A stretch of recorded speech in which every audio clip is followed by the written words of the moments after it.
અરે બેન તું આવે બેસ. આવો કેમ છે? સારું? બસ બેટા મજામાં. હો, જય શ્રી કૃષ્ણ મોટા ભાઈ. જય શ્રી કૃષ્ણ. મારા ભાભી ક્યાંય નથી દેખાતા ને, ક્યાં ગયા છે? અરે બેન, એ મારા હાળાની પત્નીએ ગોઠણનું ઓપરેશન કરાવેલું છે ને, તે એના ઘરે ગઈ છે થોડાક દિવસ રોકાવા. સારું સારું. ભાઈ કેમ છે? અને મારા ફુવા શું કરે છે? તારા ફુવાને તો વળી શું પથરા પડવાના હતા, એને મોરબીમાં ખાઈ પીને જલસા કરે છે.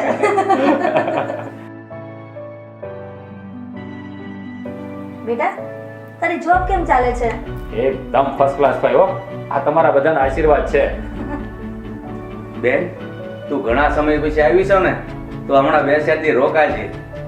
અરે હા મોટા ભાઈ, હું આ તો આટો મારવા આવતી હતી ને, તો વહુએ કીધું કે ઘણા દિવસ પછી બાદ તમે જાવ છો ભાઈની ત્યાં, તો 2-4 દિવસ રોકાઈને જાવ છો. આ તો બહુ સારું થયું ભાઈ. અને એમ પણ મમ્મી અત્યારે ઘરમાં નથી ને, તમે આવ્યા એટલે અમને બધાને સારું લાગશે. સારું, હવે બહુ વાતો થઈ. હવે ભાઈને પાણી પીવડાવશો કે આમ તરસ જ મારી નાખશો? બેઠા છો શું? સાંભળ્યું નહીં કોઈ શું કીધું? જાઓ અને પાણી લઈને આવો.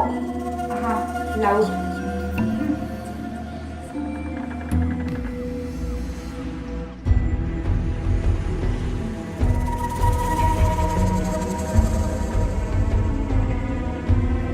ભાઈ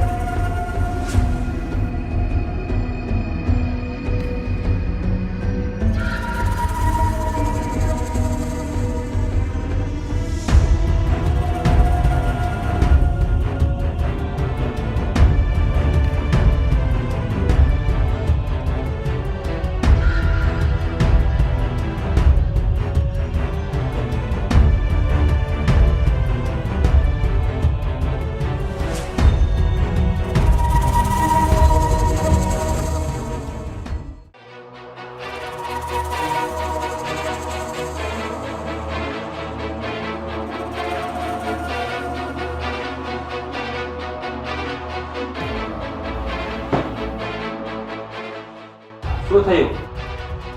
કેમ આ મોઢું ચડાવીને બેઠી? મારા દિલમાં ભડકે બળે છે, બહુ ગુસ્સો આવે છે મને. પણ થયું છે શું? આ ઘર મારી પતિની કમાણીથી ચાલે છે. તમે દિવસ રાત પરસેવો પાડીને મહેનત કરો છો અને પેલી ચીબાવલી આ ઘર પર રાજ કરવા માંગે છે. પેલી વિધવા બિચારી બનીને બધાની સહાનુભૂતિ લીધા કરે છે અને બધાની નજરમાં સારી બનીને રહે છે. એટલે હું તો કોઈને ગમતી જ નથી. એટલે તું કરવા શું માંગે છે એ મને કહીશ તું જરા? હા, એના ઘરમાંથી કાઢી મૂકો, એને એના બાપાના ઘરે મોકલી દો. એવું ક્યારેય નહીં થાય. ભાભી આ ઘર છોડીને ક્યાંય નહીં જાય. જેટલો હક તારો છે ને આ ઘરમાં, એટલો ભાભીનો પણ છે, સમજી? ઠીક છે, તો હવે નક્કી તમારે કરવાનું છે કે તમારે આ ઘરમાં હું જોઈએ છે કે પછી તમારા આ ભાભી. એમાં નક્કી શું કરવાનું હોય? હું અત્યારે ટ્રેનની ટિકિટ લઈ આવું છું. મને ખબર જ હતી કે તમે માની જશો. ચાલ ચાલ ફટાફટ બેગ પેક કરી લે. એટલે આપણે ક્યાંય બહાર ફરવા જઈએ છીએ? હા, આપણે બહાર તો જઈએ જ છીએ, પણ હું નહીં, તું એકલી, તારા પિયર અને ભાભી ક્યાંય નહીં જાય, સમજી? રાજ,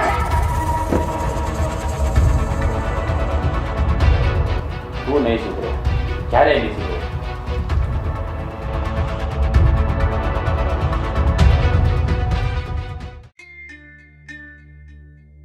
પાયલ, અહીંયા આવતો, મારી પાસે બેસ. બોલો ભાઈ.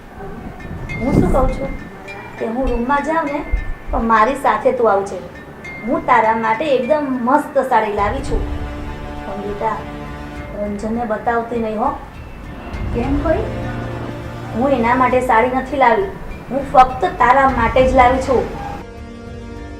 કેમ ભાઈ? એના માટે નથી લાવી અને મારા એક માટે જ લાવ્યા? સાચું કહું ને તો મને આ રંજનનો ડીઠીએ ગમતી નથી. બિચારો મારો ભત્રીજો જુવાનીમાં જ મરી ગયો, પણ આ રંજનવહુના પગલાં જેવા હશે એટલે મારા ફૂલ જેવા ભત્રીજાને જુવાનીમાં જ ભરખી ગઈ. એટલે જ હું આપસુ કન્યાણ માટે સાડી નથી લાવી. ભાઈ સાચું કહું ને તો તમારાથી શું છુપાવવું? ભાઈ તમને નથી લાગતું કે આને હવે એના બાપને ત્યાં મોકલી દેવી જોઈએ? નહીંતર એ એમના ભરથાને તો ભરખી ગઈ એક દિવસ આ ઘરને પણ ભરખી જશે. પાયલવો, મને માફ કરજે, પણ હું તારા રૂમ પાસેથી નીકળીને તો તારી અને રાજની બધી વાત સાંભળી હતી મેં. મને નથી લાગતું કે રાજ માને, કારણ કે બિલકુલ રાજ મારા ભાઈ જેવો જ છે. હા ફઈ, મેં એમને કેટલી વાર સમજાવવાની કોશિશ કરી પણ એ માનતા જ નથી. માનશે, જરૂરથી માનશે. એ તો હું એનો બાપ પણ માનશે. ઠીક છે ફઈ, ચાલો હવે અંદર. તમે તો મને અહીંયા જ બેસાડી દીધી. સારું, ચાલ. એ રામ રામ રામ.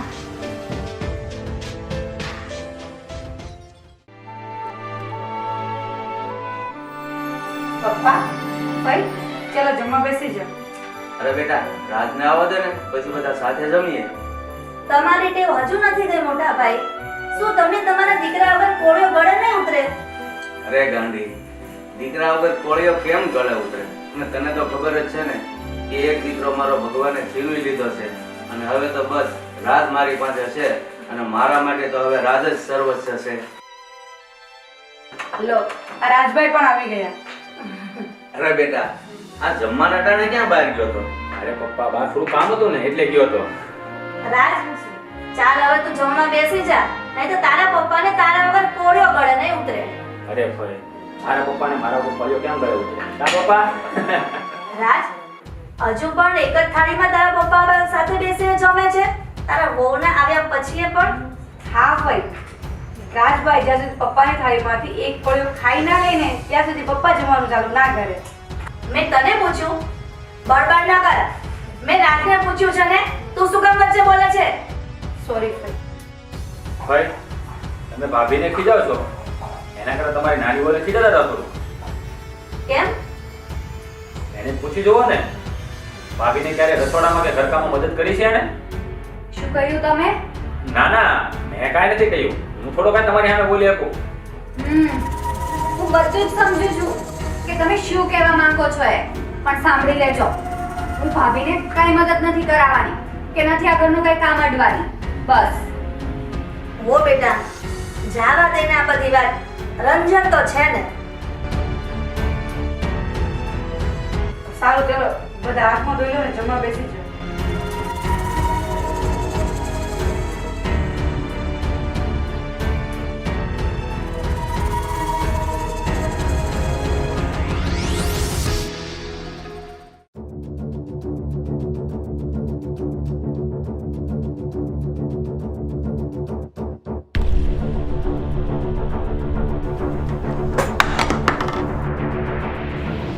ભાભી, આ શું કર્યું તમે? મારો કાચનો ડબ્બો તોડી નાખ્યો. સોરી પાયલ, ધ્યાન ન રહ્યું. શું ધ્યાન ન રહ્યું? તમારી પાસે બીજી આશા પણ શું રાખવી? પેલા મારા જેઠજીને ખાઈ ગયા, હવે મારું આ ઘર ભરખવા બેઠા છો. અરે પાયલ, તું આવી કેવી વાત કરે છે? બોલવાની પણ મર્યાદા ભૂલી ગઈ કે શું? આજ સુધી તમને માન આપ્યું એટલે તમે માથે જ ચડી ગયા, અને આ ફોડ્યું એનું નુકસાન કોણ ભરશે? તમારો બાપ ભરશે. એક વિધવાને સાચવી તો નથી શકતા, એ શું ભરવાના? પાયલ, આ તું શું બોલે છે? ઓય, ઊંચે આવે છે તો બોલતી જ નહીં મારી સામે, સમજી? અને હા, આ મગરમચ્છના આંસુ છે ને એ બીજાની સામે પાડજે, મારી સામે નહીં. સત્યનાશ થાય તારું અને તારા મા બાપનું. એના ઘરનો આ બોજ અમારી માથે નાખી દીધો.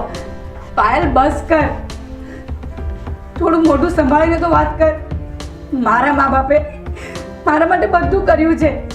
એ કે ભિખારી નથી. એમણે શું નથી આપ્યું મને આ ઘરમાં, અને તો પણ તને જરા શાંતિ નથી. આટલા દિવસ તો હું શાંતિથી ચૂપ રહી, પણ હવે તું મારી સામે મોઢું ચલાવે છે? આ માકડને મોઢું ક્યાંથી આવી ગયું? પાયલ, બંધ કર તારી આ દબંગાઈ. ઘરની વહુને આ વ્યવહાર સારો ના લાગે. શું બોલ્યા તમે? શું બોલ્યા? એ આ શું કરે છે? તું કોની ઉપર હાથ ઉપાડે, તને ખબર પડે છે કાંઈ? તમે તો ચૂપ જ રહેજો, વચ્ચે આવતા જ નહીં, નહીંતર તમારું પણ આવી બનશે, સમજ્યા? તમે બધા ભેગા થઈને જાણે માથે ચડાવી છે. ભાભી, ચાલો અહીંયા. આ તો છે ને પાગલ થઈ ગઈ છે હાવ. હું પાગલ થઈ ગઈ છું?